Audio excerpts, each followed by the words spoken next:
by the time we woke up? Ladies and gentlemen, please fasten your seatbelts as we make our final mission into Paris.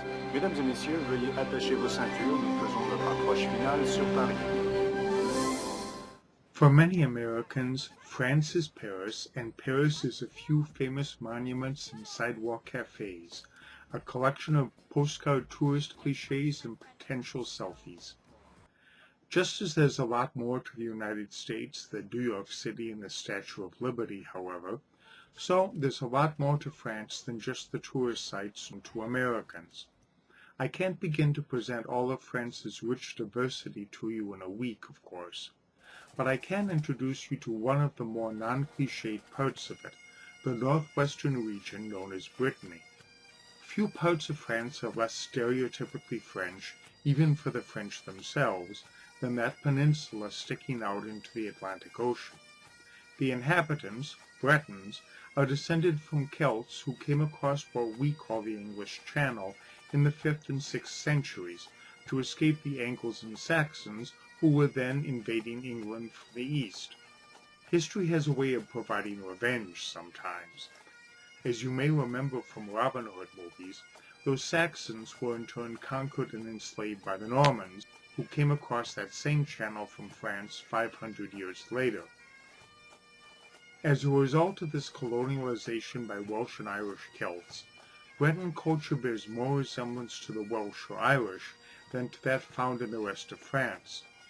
Though few Bretons still speak Breton, France's centralized education system did a good job of stamping out regional languages, they are still involved in the music and dancing that survives. Especially during the summer, Brittany is covered with Breton folk festivals that feature the music, dance, and regional costumes of the Bretons. It's their way of holding on to their independence and cultural identity, even though Brittany was forcibly annexed to France 500 years ago. My original intention was to spend the week, which, as you will discover, will seem all too short, in Brittany. But life is full of compromises, and the powers that be felt that no student would want to take this class if it did not include at least one day in Paris. So we'll start with a day in Paris, during which I will introduce you to something no guided tour shows Americans, the remarkable Marmottan Museum on Paris's upscale west side, far from the traditional tourist sites. It contains the world's largest collection of Impressionist paintings, including the one that gave its name to Impressionism. There will be a special exhibit while we're there devoted to the paintings of Camille Pissarro. This has nothing to do with Brittany, frankly, but, as I said, life is full of compromises, and the museum is a fascinating place. After we tour that Sunday morning, you folk will be free to wander around Paris on your own during the afternoon.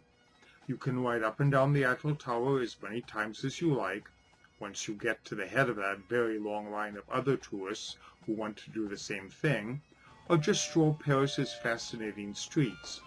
There are, of course, many great museums. There are also wonderful restaurants, but they cost an arm and 3 legs to eat there. Paris, as you will quickly discover, is a very expensive city. Since we have to get from Paris to Brittany, and since you'll have seen many of Monet's greatest paintings at the Marmottan, it only makes sense to stop along the way at Monet's home in Normandy, Giverny. So that's what we'll do next.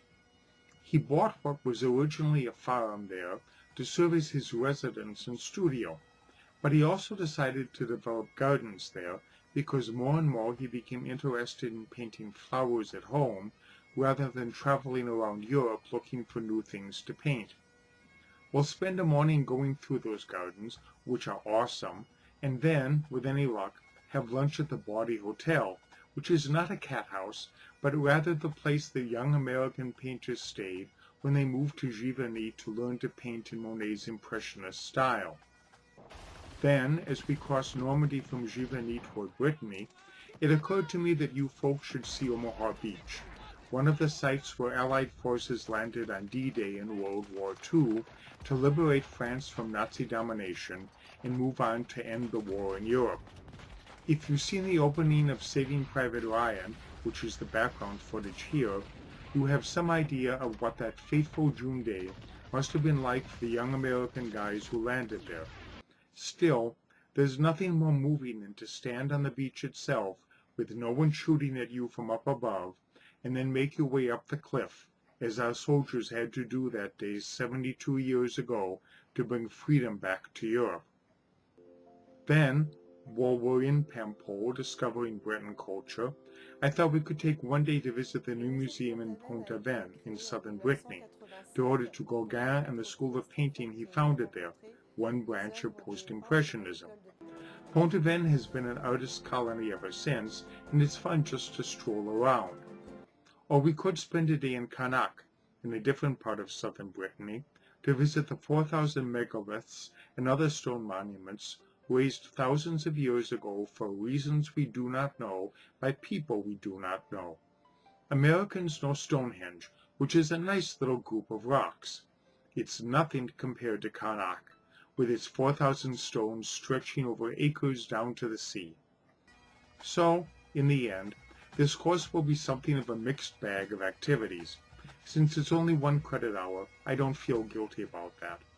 If you would like to take this course, I suspect that, by the end of the week, you won't either.